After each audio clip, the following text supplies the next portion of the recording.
Hey, and thanks so much for being with us today. Whether you're watching online or listening to us on the radio, we're so glad that you made the decision to be with us. If you're interested in supporting the ministry of Grace Church, we have several ways that you can do so.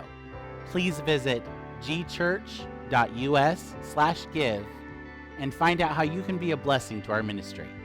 We believe God has something unique to say to you through the message from Pastor Ron. Our hope is that you feel the love of God through the message stronger today than ever before.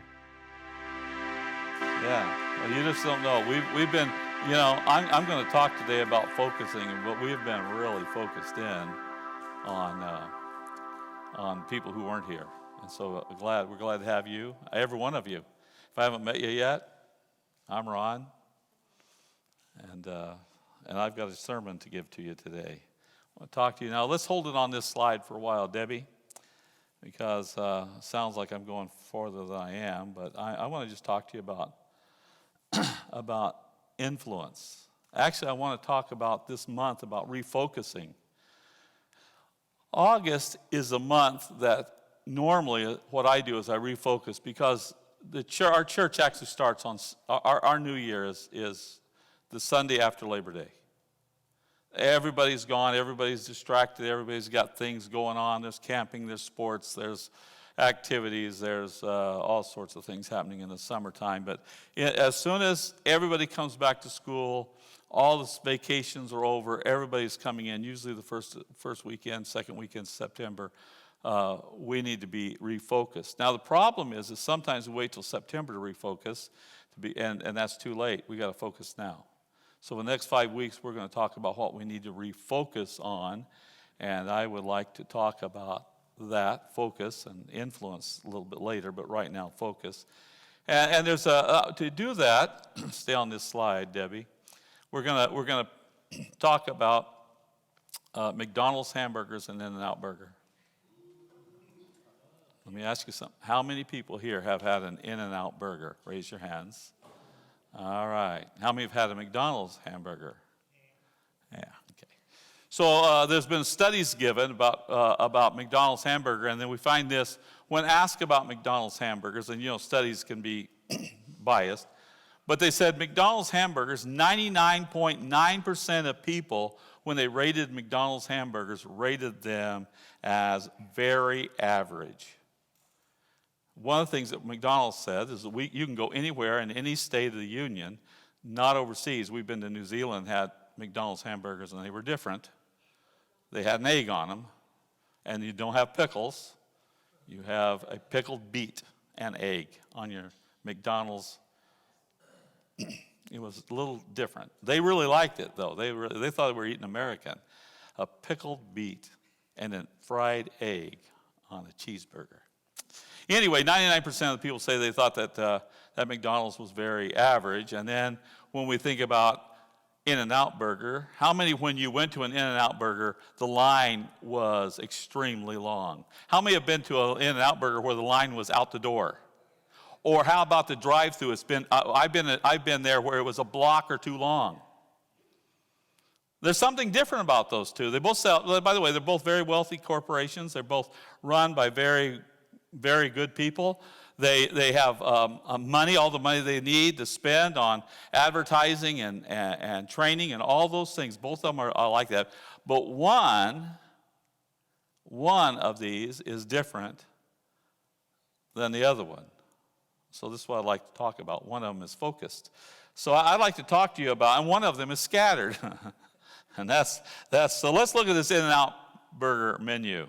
The In-N-Out Burger menu. This is the In-N-Out Burger menu. It's a hamburger, and it's French fries, and it's a drink. Period. And by the way, it's cheap. Think about this.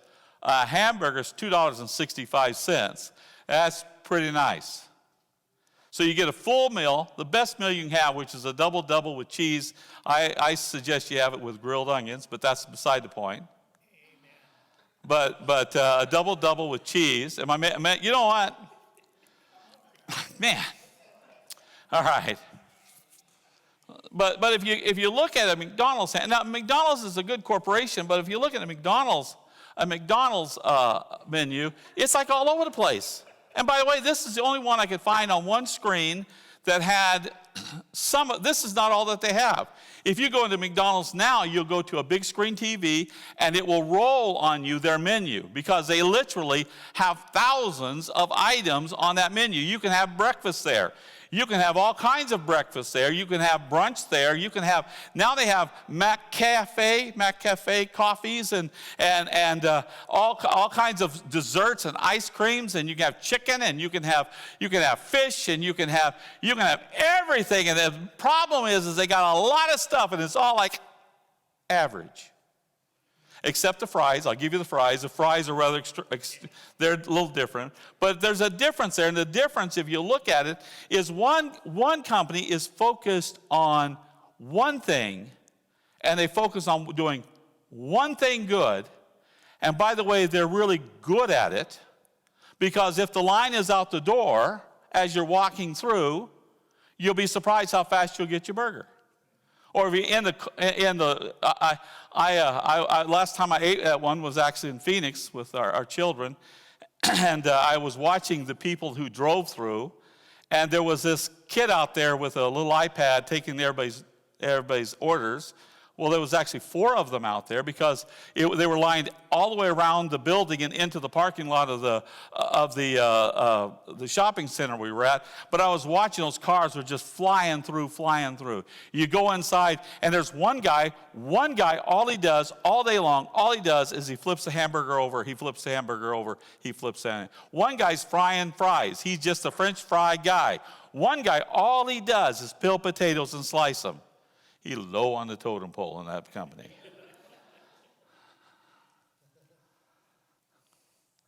The word for our church in August that I feel like God's speaking to me now is focus.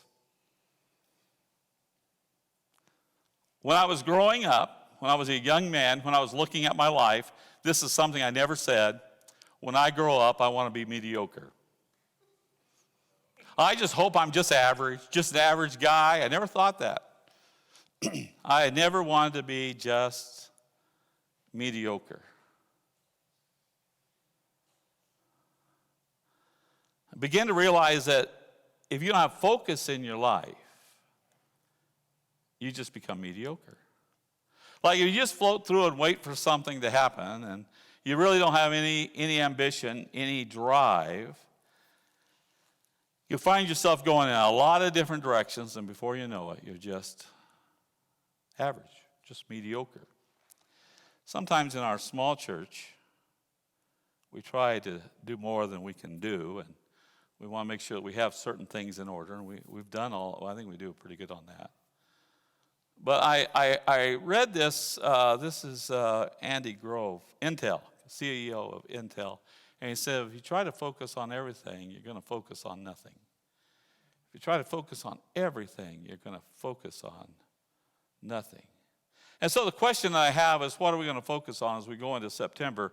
What focus do we have in our lives? What are you focused on? What are you putting your energy toward? What are you putting your talents and your time toward? Are you scattered in a lot of directions? Because I can tell you this summer, people have been scattered in a lot of directions. I have. I mean, we don't get that many summer days, sunny days, things are happening. You know, everybody's got something to do. It's a good time to get things done because the rain is coming. Have you ever felt mediocre or just average or like you didn't have any influence? That for you? I don't want that for me. I don't want that. Focus on me, not on that phone. Okay, focus over here. Look at me. I'm not average, I'm extraordinary.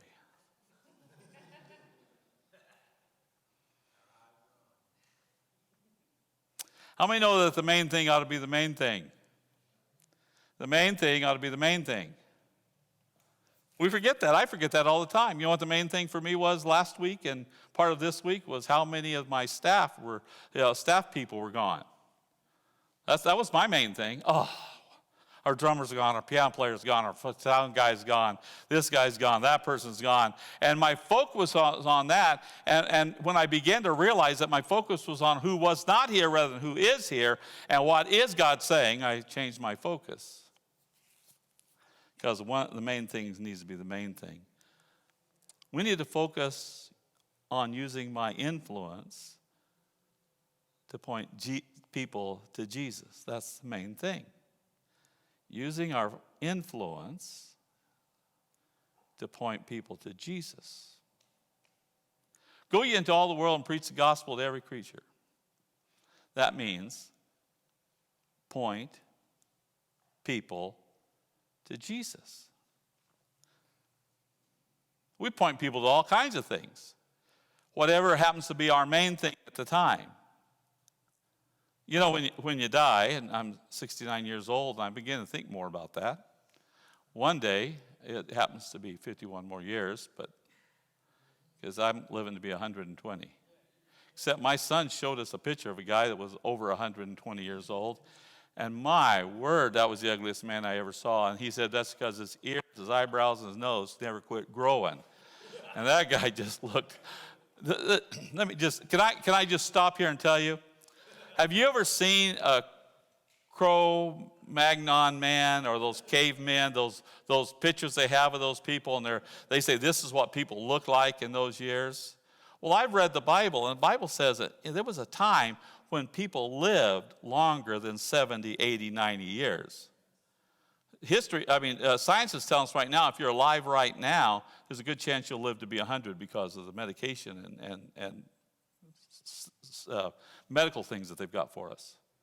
And so, but if you live, let's say you lived, you know that guy, what was the guy's name? Methuselah, he lived 900 years, and if his nose never quit growing, and his ears never quit growing, and his eyebrows never quit growing, that guy looked like a caveman. And they say, oh, these guys are 10 billion years old, because look at him, man, they look like a monkey. Yeah, he looks like a monkey, his ears never quit growing. That's not in the Bible. That's just There's only one thing when you die you're going to take to heaven. No U-Hauls on hearses. There's only one thing you take to heaven, and that's the people that you help lead to Jesus. That's all.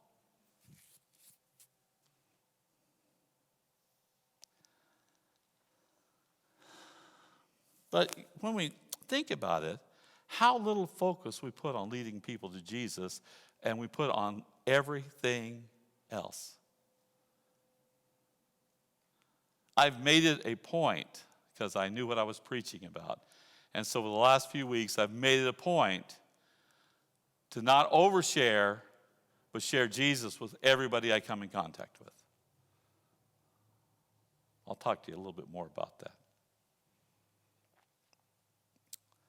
A lot of people say, well, I can't influence people because I really don't have any influence.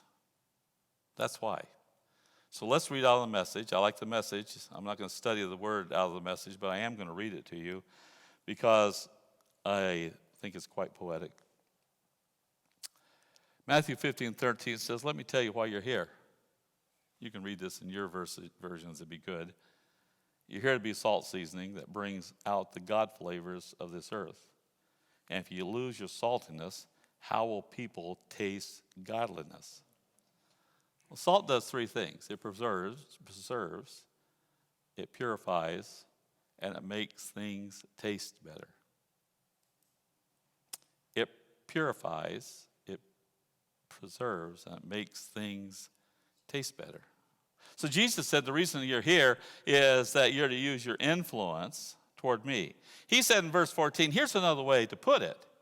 You're here to be a light, bringing out the God colors in the world. God is not a secret to be kept.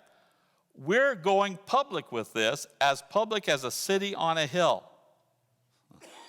If I make you light bearers, you don't think I'm going to hide you under a bucket, do you? I'm putting you on a stand, a light stand. Now I've put you there on a hilltop, on a light stand. Shine. Sounds like Isaiah 61, doesn't it? Keep open house. Be generous with your lives. By opening up to others, you'll prompt people to open up to God, this generous Father in heaven. When you walk into a room and you turn on a light in a dark room, everybody notices it. Have you ever been in a room where people have been sitting in this room and it's gotten dark? Have you ever done this in your house where you're sitting in that house and all of a sudden you realize that the house has gotten dark? Well, you don't realize the house has gotten dark until somebody walks in and flips on a light and says, "Why are you sitting here in the dark?" Right? Debbie will do this. She'll come into the living room and we'll be sitting there and all of a sudden we'll look outside and it's dark outside. And all of our blinds are open. We already live in a house with no blinds. If you've been in our house, if you haven't been in our house, come for hamburgers. You can see my whole backyard is glass. That means any person who wanted to walk in the backyard at night can see right into our home. I've always thought, well, we need to put something over there, but I don't know. I'm not attractive enough for people to come and look at me. That's the way it is. But if you were in a room and the room was light and you went in and flipped off the lights, people would also notice. You see, when we come into a room, people are supposed to notice that we come into a room. He said, "You are a light." If you put salt on something, people will notice it. It's either going to be nice taste or it's going to be overly salty, but you'll notice the salt. If you haven't had salt in a long time and salt comes into your system, all of a sudden you recognize it. You recognize salt. You would recognize light. He's saying to here, you need to be people that when you're around, that your influence is actually turning on the light or not, at least not turning off the light.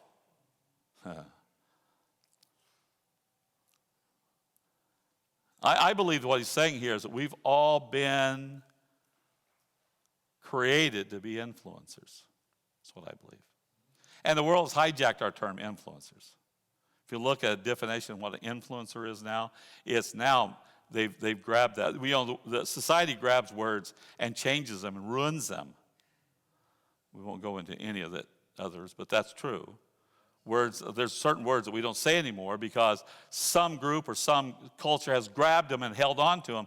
And the social media culture has hijacked the word influencers. And influencers now, if you look it up like on Google or something, for pages, maybe 15, 20 pages, it talks about influencers are people who have the most likes on social media. They're called now influencers. But an influencer is somebody who influences somebody. And I read to you at the beginning of the service, people in this church who have been influenced by someone else. My grandfather, I don't remember this about him. He was saved by the time I came along. But my grandfather was a drunk and an alcoholic, a gambler, a wife beater, a child abuser. He was a bad man. He was from the hills of Missouri, a little place called West Plains. But outside of that, he was a hillbilly, and it was a bad home. It was a bad home until Jesus. He moved to California when everybody else did and grabbed Giraffe, the great migration from all of Oklahoma, Missouri, and Arkansas. He moved out, and he found Jesus. And when he found Jesus, he really found Jesus. And he went from being a bad man to an influencer. And he influenced his whole family. And my sisters, my aunts and uncles, and the whole family, now generations. We've talked a little bit about that. But this is how he influenced me. As a child, as a young adult, we lived with him for 1 year while we went to Bible college. We lived in their home. And every morning before I got up, he influenced me this way. Before the sun come up, he was sitting in the living room, and he was reading his Bible and praying. And it made such an impression on me that that's what I do to this day. I'm up before everybody else. I'm reading my Bible. I'm talking to God about what my day is supposed to look like. The second thing he did is he taught me about tithing. And I raised in a preacher's home, and I should have known about tithing, but I didn't believe in tithing. I didn't believe it was real. And we were sitting around a table one time. He owned Moore's Used Furniture in what's that little town out? Clovis, California. It's just a little junk store. And he when he retired, that's what he started.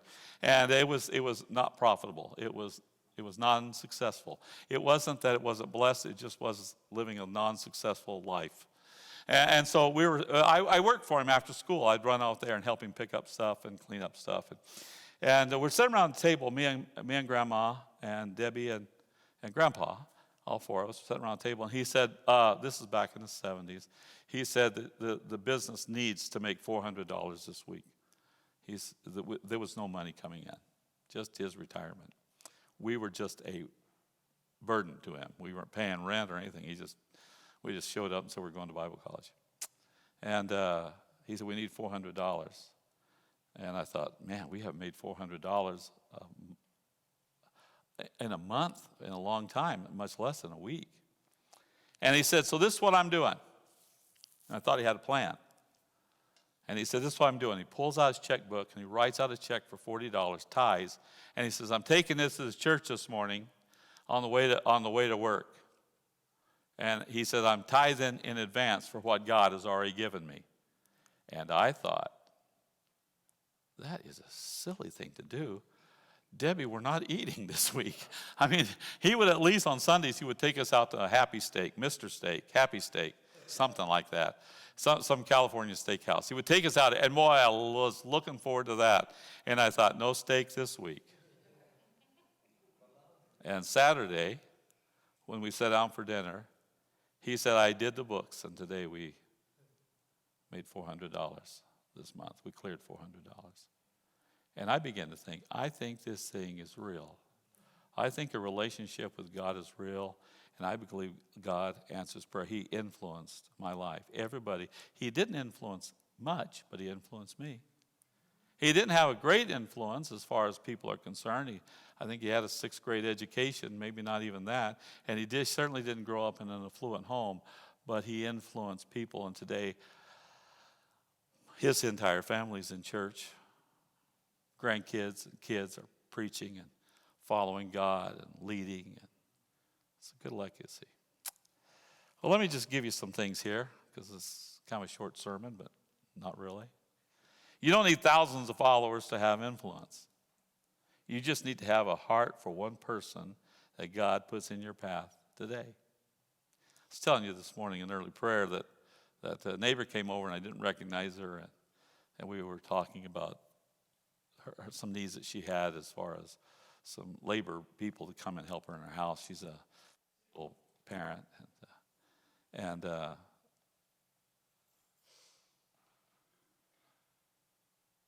I'd almost forgotten to talk to her about Jesus.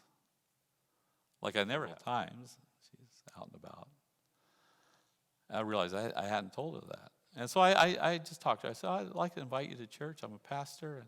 Because sometimes I forget to tell people I'm a pastor. And I guess, well, actually, I don't look much like a pastor. I had on Larry's camouflage cap that he got me and had drywall mud on me.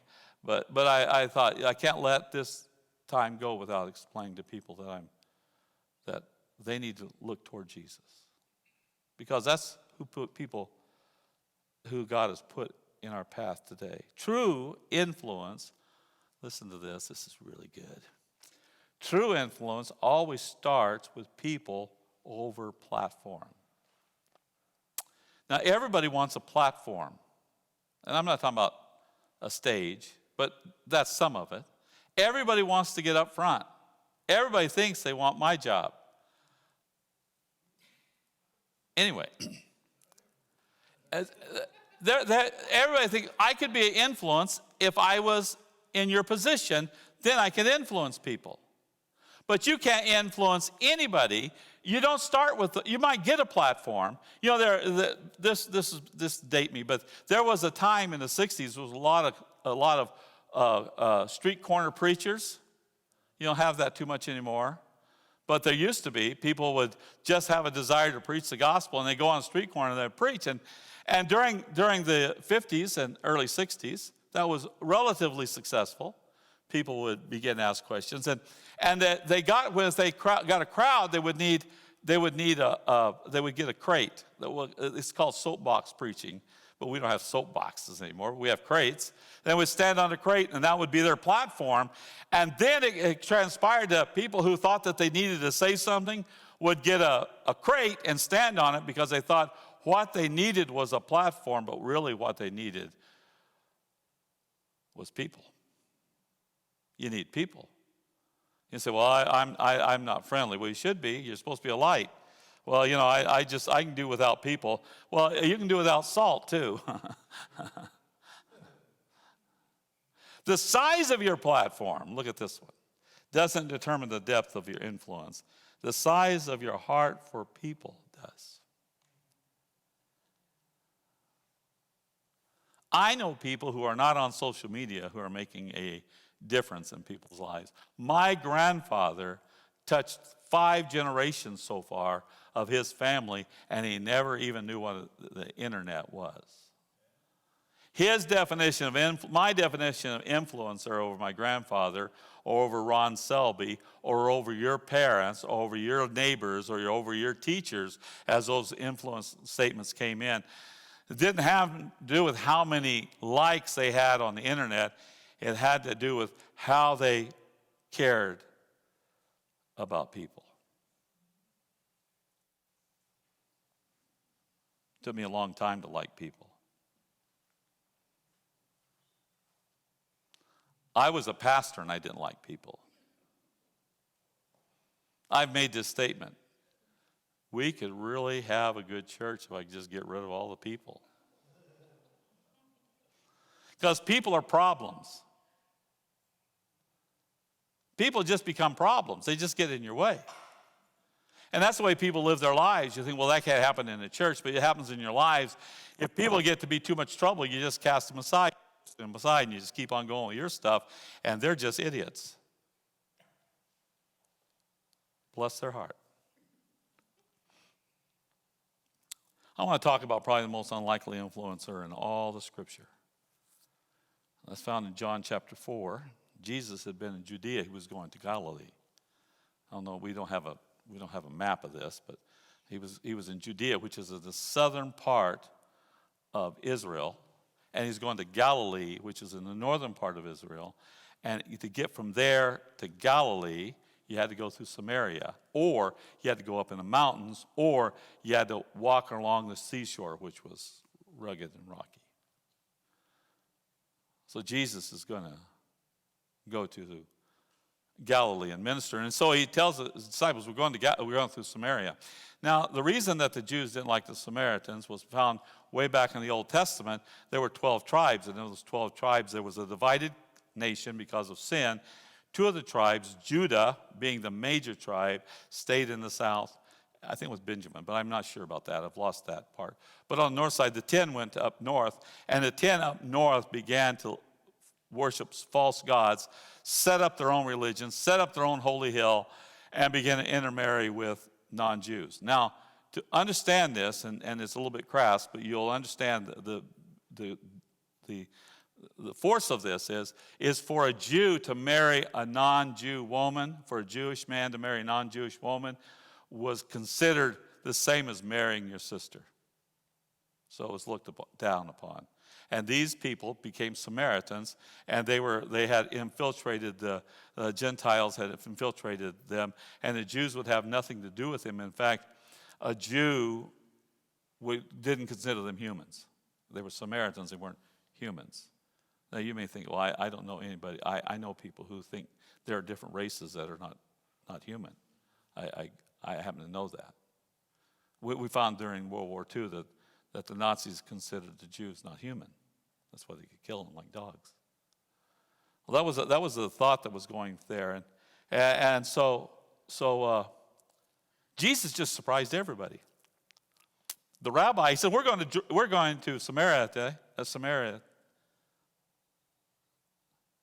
To the Samaritans. I talk for a living.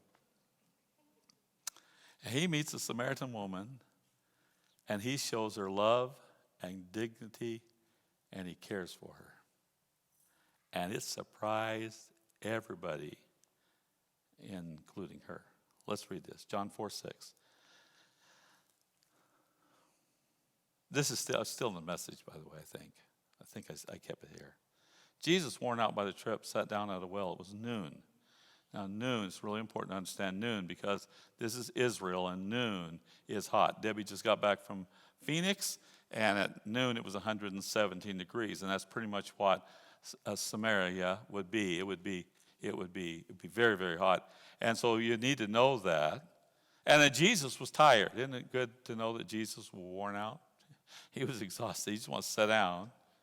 And so he asked this lady for a drink. A woman, a Samaritan, came to draw water, and he said, would you give me a drink of water? And the disciples gone to the village to buy some food.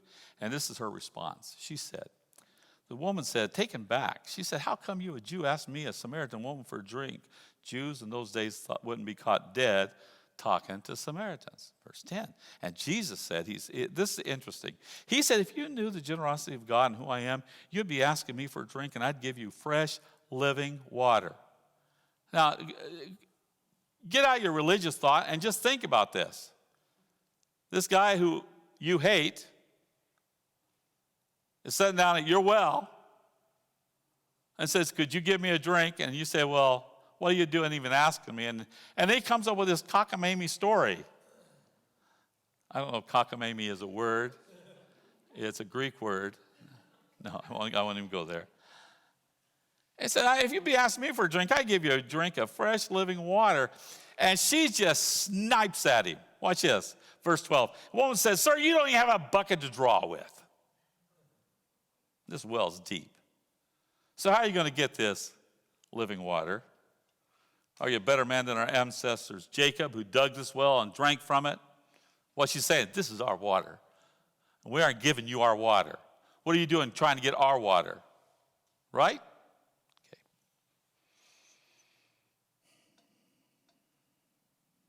Verse 13, Jesus says, he's trying to say, that's not the water I'm talking about. Jesus said, everyone who drinks this water will get thirsty again and again. And anyone who drinks the water I give him will never thirst. Not ever.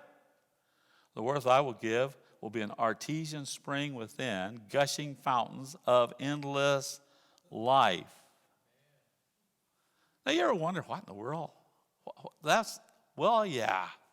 But all of a sudden, she just kind of went off on this. Look at this. I wonder if she actually teared up at that point. Because here's a woman, we're going to find in just a moment, here's a woman who had no influence, had no respect, had no station in life.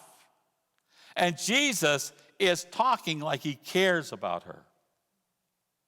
He said, man, I know you've been shunned by society. I know you haven't got much of a life, but I'm here to give you like eternal life. Endless life. I don't want you to live this life you're living. This condemns me at times because in the age that we live in now, in the society that we're living in now, I'm very prone to look at people with disdain instead of saying, I have the answer to a better life. I was driving down Empire a couple of weeks ago, I guess last week, and there was this little woman. It's hard to tell how old she was. She was between 20 and 80. You understand? She's had a hard life. She was walking across Virginia. You know that button where you push that button and the lights blink on Virginia? No, Newmark, up on Newmark. I'm sorry, not Virginia, Newmark. That's where she was. Lights are blinking, everybody stops, and here she comes. She's pulling a queen-size blanket. I'm sure it was a king-size blanket. It was 10 feet behind her. She's got a hold of one corner of it, and she's walking like this. And I thought, crazy woman, I am in a hurry. What are you doing? This is silly. I looked over, and people are the cars around us, they're just furious with this mentally, physically, emotionally disturbed person, whatever, dragging this blanket. There was a police car there, or I think people would have just ran over her blanket. Honestly, I do. But there was a police car on the corner watching her go, and he never moved. He watched her until the end of her blanket went across the curb. Do you know what all of us did? We all waited until the end. And I began to think, what kind of a life has this girl, woman, grandmother, what brought her to this? Jesus, give me compassion for the people that nobody else wants. Our job is not to point a finger. Our job is to point them to Jesus. Can I say that again? Our job is not to shame them.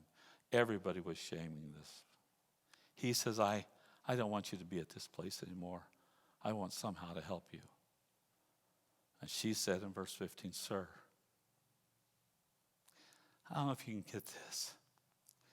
This breaks my heart because this is a silly statement. I'll give you water, you'll never thirst again.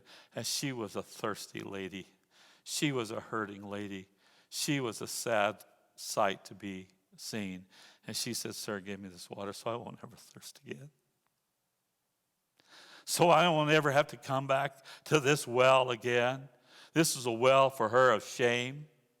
The reason that she was there at noon wasn't because it was a good time to come to water. It was because none of the other women came to water. They all came early in the morning because it was 117 degrees.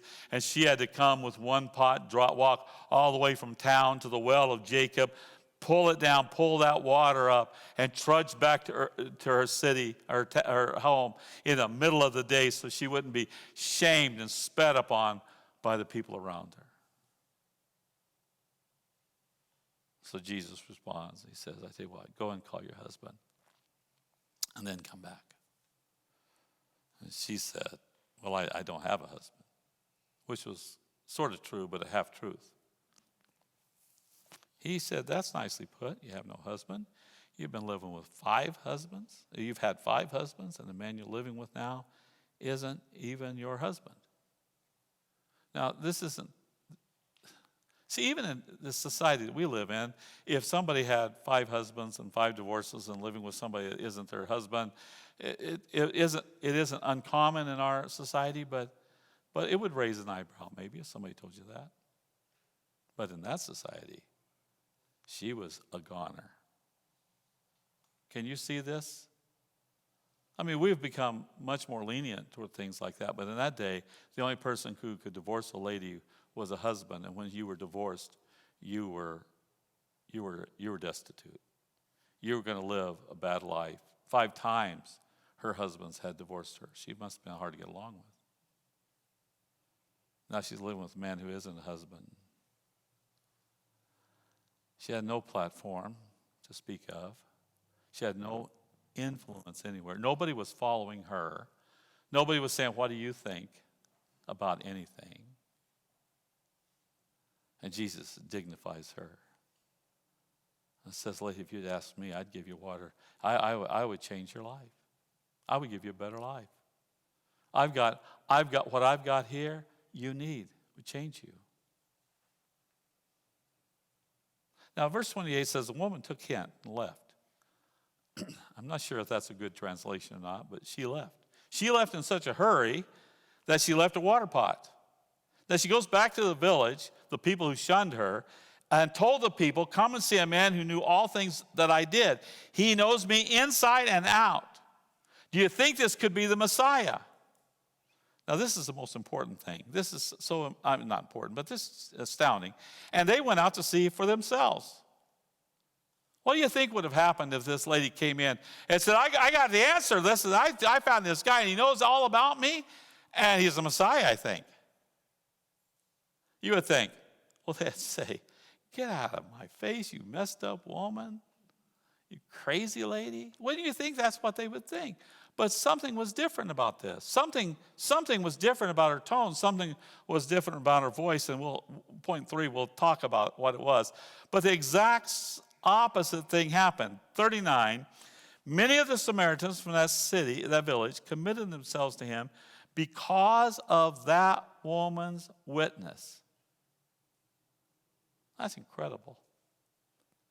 This was her witness. He knew all about the things I did. He knows me inside and out. That's her witness. Well, that's not much of a witness. She didn't even take Evangelism Explosion. She doesn't know about the Roman road. She had no Bible college. She hadn't been to Sunday school. She probably wasn't going to synagogue or church. She was she was arguably the most effective witness for Jesus than any other person in the gospel. The only one I can see that's any close to this would have been Jonah and Nineveh. She leads an entire city of people to Jesus who were not the best of people. So that's 3 principles. I'm going to try to close this quickly. Influence doesn't start with a platform, it starts with the heart of people. That was number 1.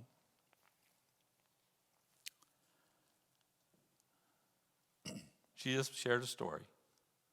She met Jesus, she shared a story. It wasn't even a good story, it was just a story. She said, I met a man, he knows all about me. He knows me inside and out. I think he's a Messiah. I think he's the one we've been looking for. She shared a story. Listen, she shared a story and it became a revival. Oh, I wish we could have revival. Share your story. Share your story. What do you got? This is the second point. You don't have to have your life all together to influence people. How many know she didn't have her life together? I got to clean up, man. There's things I got to do. Or we'll say, well, you can't go out and evangelize people until you've been to church at least a month or so, and you need to go to the Bible studies, and why aren't you in early morning prayer? And we got all these things that we want to give to them. She had none of that. She didn't have her life together. She was a mess.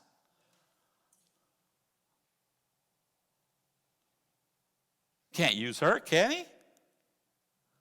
I came across this video I'd like to show you. It's 4 minutes, but I'll take it. Let's go to the next slide, see what happens.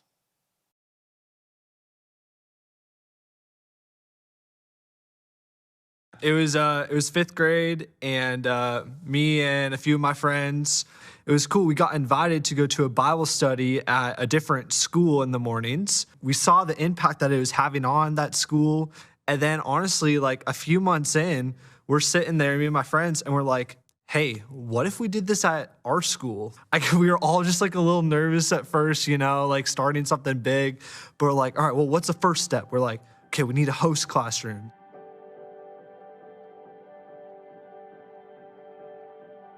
So about 7 years ago, I was teaching 6th grade math, and I had 6 boys in my class come up and ask if they could use my classroom for a weekly Bible study. And I would just sit at my desk, let them do their thing. And I'm listening kind of, and these boys just, to the core of themselves, every ounce of their body was their faith. And for me, that was like, oh my gosh, these are 6th grade boys. That's not the norm. And listening to these boys just talk about it, I was like, oh my gosh, I want that. I want that in my life. Sometimes she went out and did recess duty or whatever, so she wouldn't be in there.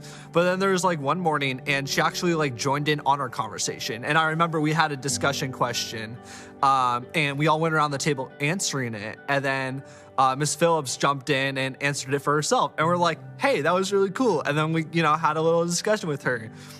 I was lost when these boys came into my life. I was not in a good place. I was depressed.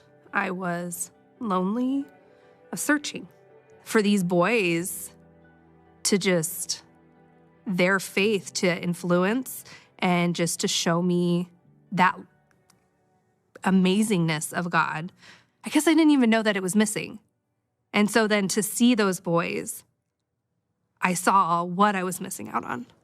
The day was so cool. I remember one moment, the 4 of us that started it, she pulled us out of our classrooms during the day, and she was like, hey, I just wanted to let you know that you guys have inspired me and impacted my life, that your faith that you've shown in this classroom has really moved me and influenced me, that I actually decided to go all in with Jesus and get baptized at my church. And just hearing her say those words shocked all of us. And we were like, whoa, like God is so good. Like we would have never imagined something like that would happen. And we were all very joyful and we were just super happy for her. Who would have thought 4 boys in a 6th grade classroom could change an adult's life? I can just imagine like how lost I would have been. Now, I mean, you can feel lost for a moment, but you also know who's right next to you going through it. I still talk to some of them or even talk to their parents. And anytime they talk about them, I tell them, oh my gosh, I tell them I love them and just, they changed my life.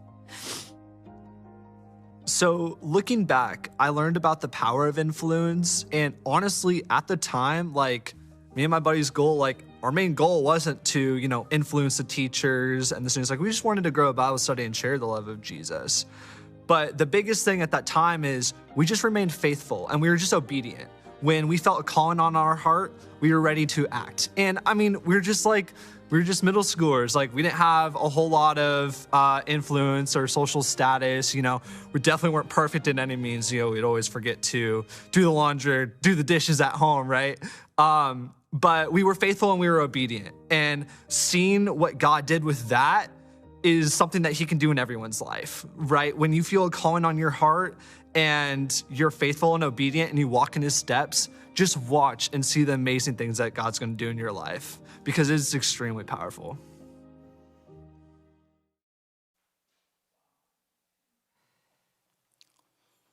How many know 6th graders? Boys. 6th grade boys. They're awkward. They smell.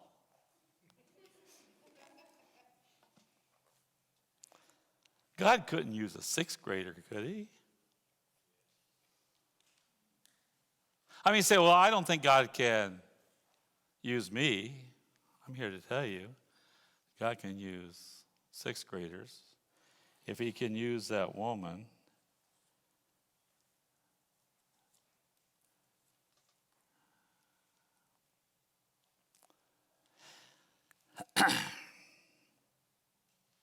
your mess is what God wants to use as his message. The messiest part of your message is what is most powerful. Those things you say, well, that's nothing. I don't need to share that part. I mean, there are parts that you don't want to overshare. One time I was a high schooler in our church. There was a guy there. He was on our worship team, and I remember sitting in the audience, and the presence of God was there. And this guy gets up and says, "I got something I want to say," and he confessed to murdering his father with a shotgun. Well, that probably wasn't the most appropriate time. That put a wet blanket on the church service, right? And that'll point anybody to Jesus, pointed them to the DA, but not to Jesus. Just confessed right there. We were having some of you remember this, we were having a men's encounter years ago, and this guy got up and confessed that he was a drug addict and a male prostitute. Well, that was a little bit concerning. There's some messy things that you can confess to certain people you don't do in public. But let me tell you that sometimes when we think about leading people to Jesus, we think about a large platform, but there's nothing better at times than one-on-one conversations. And this woman was a mess, but that was her message. Because, see, this is why I think they came because they said, if God can touch that woman, what could God do for me? This person's a mess. See, I think authenticity is a whole process. I don't want a church full of hypocrites. I don't need a church full of people who have masks on, who are constantly shining their halo. They look around and you think, well, they got it all together. They must have it all together. Nobody has it all together. I would hate for you to follow me around for a week. See how I talk about my wife or to my wife. Or the impatience I have with people in line at the grocery store. that little old lady who decided to write the check and says every letter she writes the word 160. You don't want to see me then. See, well, I can't be used because of this or because of that, and there's things in my life, and nobody knows about this. I'm here to tell you, Jesus knows you inside out, and he said you are the light of the world. You are the salt flavoring for a God-flavored society. Let me have a couple more minutes here. I've already gone too far, but let me just say something. You're influential. Every one of you have an influence. We need to focus our influence, because your influence is off the boards. Pointing people to Jesus is our influence. And there's people who will listen to you. In 1993, a study was given that 89% of Christians, that's 9 out of 10, said it's my responsibility to share my faith. That's Christians. 9 out of 10 said that. 30 years later, 2023, it's dropped 25%. Now only 64% of Christians, that's not how many share their faith, say it's my responsibility to share my faith. At the rate it's going, nobody's going to think it's their reason. And the common myth is this. Everyone believes that religion, I struck that out because you understand when I say religion, I'm talking about faith, should be a private matter. They've told us over and over again, don't talk about politics and don't talk about religion. Who told us that? I mean, who told us that? Who said that's not what you're supposed to talk about? We get into a conversation with people and we don't tell them we're a Christian. What does Jesus think about that? Matthew 10:32 says, everyone who acknowledges me before men, I will acknowledge before my Father who is in heaven. And whoever denies me before men, I will deny before my Father who is in heaven. Now, I want you to look at this because this is the only Greek study I'm going to give you today. But the word acknowledge and the word deny, deny, is talking about lifestyle. So when we say deny, we think that must be something we said. But denying him before God, that's how you live your life. But the word acknowledge is verbal. He's saying, if you're not acknowledging me before men, if you're not saying something, well, I'm going to live my life to be a lifestyle. No, if you're not talking about it. I was talking to a business owner this week, and talking to them, they were talking about the economy, and I began to talk about Jesus. You'd think they'd turn it off because, we think people are opposed to talking about God. And we actually do that. We think that, that'll just turn them off. So let me give you a study. Thank God for Barna. 4 out of 5 people, that's 1 out of 5. 1 out of 5 are offended. 4 out of 5 people would say, if you talk to me about religion, I would not be offended. 4 out of 5 people. Would you believe that? See, I wouldn't believe that. You know what they tell us? How many people, if you walked up to a total stranger and said, could I use your cell phone? How many people would say, well, sure. You think, well, man, that's probably not very many. No, 4 out of 5, 8 out of 10, 80% of people will hand you their cell phone and say, sure, you can use it. We wouldn't think that because we'd think, well, they probably don't want me to do that, and so there's preconceived ideas, and we've had these preconceived ideas. We can't talk about our faith. We can't talk about our story because people won't receive it. But the studies say, yes, they will receive it. They might not change, but they will listen because you have a story. You have a story of how God has touched you, or God has healed you, or God has blessed you, or what God is doing for you, and you have a story for them, and it's our responsibility to refocus that influence that you have.